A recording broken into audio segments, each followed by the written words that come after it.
इल्ज़ामात इस वक्त हुकूमत पर ये लग रहे हैं कि आप लोग प्री पोल रिगिंग कर रहे हैं। नून लीग के खासतौर पर कैंडिडेट्स को तोड़कर अपनी जमात में शामिल किए जा रहा है। क्या कुछ लोगों ने पाकिस्तान तहरीक इंसाफ में इस इलेक्शन से पहले शमूलियत इख्तियार की है?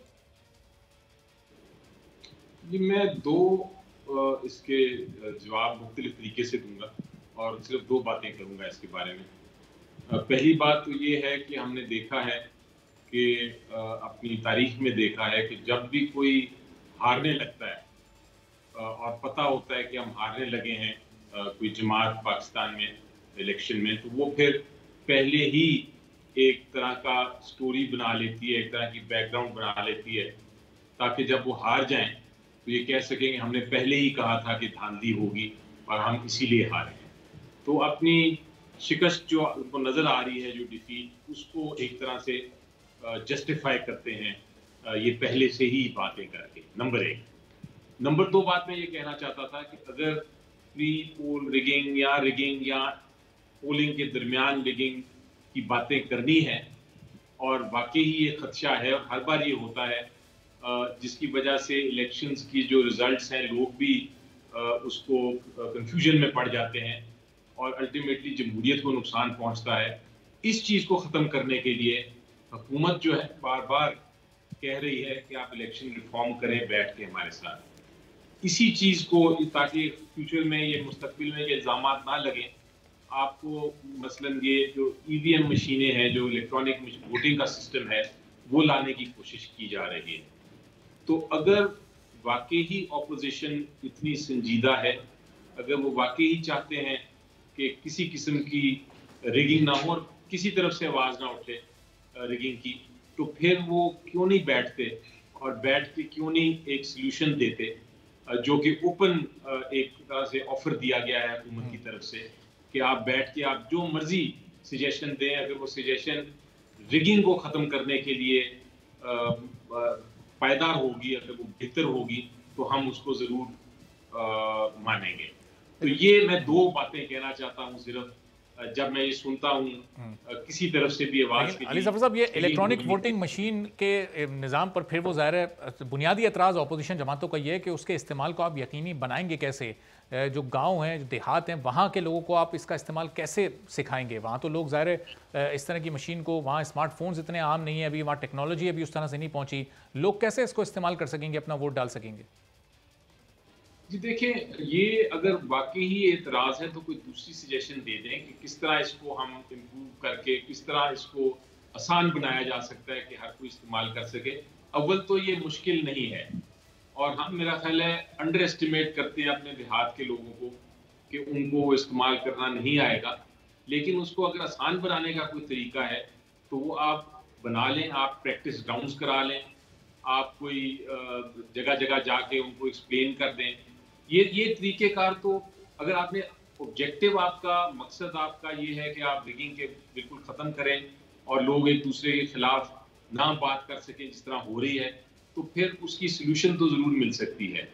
लेकिन अगर आप वैसे ही नहीं चाहते कि सॉल्यूशन हो, तो फिर आप इस किस्म के मुख्तलिफ ऑब्जेक्शंस लगा सकते हैं। मेरी नज़र में ऐसी बात नहीं है। इलेक्ट्रॉनिक वोटिंग का इस्तेमाल मैंने खुद देखा है, हमारे बार काउंसिल के जो इलेक्शन होते हैं, बार एसोसिएशंस के, उसमें ये इस्तेमाल होता है और बड़े आसानी से होता है। बड़ा उसमें कोई कंफ्यूजन नहीं होती, बल्कि जहां रिजल्ट्स आते थे 2-2 बजे तक, अब रिजल्ट जिस तरह आप वोट करते हैं उसके साथ साथ ही रिजल्ट्स कंपाइल होना शुरू हो जाते हैं।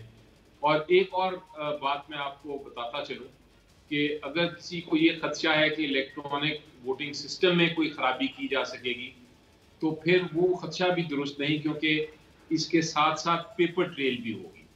यानी कि आपकी इलेक्ट्रॉनिक वोटिंग भी आप कर सकेंगे और अगर किसी को उसमें कोई डिस्प्यूट है तो फिर आपके पास एक ट्रेल भी होगी उसको डबल चेक करने के लिए, पेपर ट्रेल। सो ये अगर कोई खदशात है, अच्छी बात है, खदशात बताए जाए, लेकिन उनको फिर सोल्यूशन भी उनका बताया जाए। अली जफर साहब, ज़ाहिर खदशात तो ये जब ही बताएंगे जब आप उनको दावत देंगे, साथ बैठेंगे, एक दूसरे से बात होगी, तजावीज़ शेयर होंगी, उसके बाद ही उनके खदशात भी सामने आ सकेंगे। अब बदकिस्मती ये है कि अपोजिशन भी सिर्फ जो तनकीद का निशाना आप लोगों को बनाती है पार्लियामेंट में, टीवी टॉक शोज़ में, प्रेस कॉन्फ्रेंसेज में, और आप लोग भी जो बाज़ाब्ता तौर पर अभी तक कोई दावत तो इस सिलसिले में दी नहीं गई। प्राइम मिनिस्टर ने असेंबली में ज़रूर ऐलान किया, उसके बाद अमली तौर पर क्या हुआ? ऐसा अपोजिशन को बाकायदा तौर पर दावत दी गई है? कोई दिन तय हुआ है इस टेबल टॉक के लिए? जी, मैं एक और आपको इसमें वजाहत करता चलूँ इसी के जवाब में।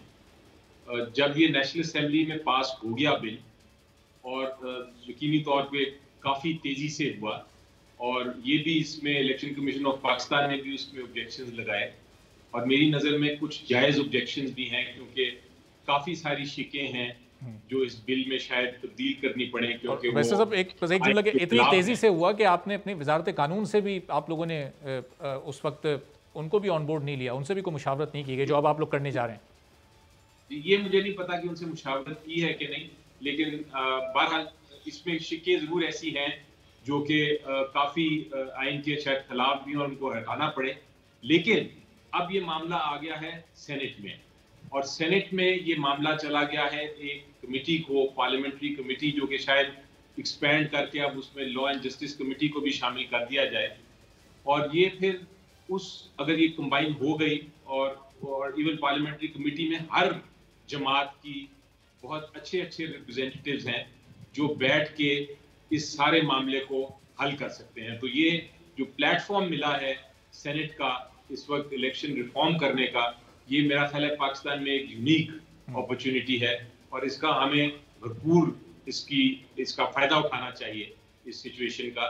तो बेशक पॉलिटिकल पार्टीज पार्लियामेंट के बाहर मिलें या ना मिलें, लेकिन इस वक्त सेनेट में तो वो जरूर मिल सकती हैं, और मेरा ख्याल है कि ये एक बड़ा अली ज़फ़र साहब, चलें हम भी ये उम्मीद और दुआ करते हैं कि सेनेट में ये कामयाबी के साथ ये काम हो जाए, चूँकि जब हम सेनेट से, पार्लियामेंट से बाहर की सूरत हाल देखते हैं, ख़ासतौर पर आज़ाद कश्मीर की इलेक्शन कैंपेन, तो हमें लगता नहीं कि हमारे मुल्क की जमातें एक साथ बैठ सकती हैं। जिस तरह वहाँ गद्दारी के इल्ज़ाम लग रहे हैं, अली अमीन गंडापुर साहब का जो बयान आया, जो मरीम नवाज़ साहबा गुफ्तगू कर रही हैं, अली अमीन गंडापुर साहब ने तो जुल्फ़िकार अली भुट्टो को गद्दार करार दिया। ये उनका अपना जोश खिताबत में कह गए, ये उनका कोई ज़ाती बयान समझा जाए, या फिर ये पाकिस्तान तहरीक इंसाफ की पॉलिसी ये स्टेटमेंट है, वो पाकिस्तान तहरीक इंसाफ की नुमाइंदगी कर रहे थे क्योंकि वफाकी वजीर भी हैं वो? देखिए, ये सवाल आपको वैसे उनसे पूछना चाहिए, लेकिन मैं अपना ज़ाती आपको एक एनालिसिस बता दूं।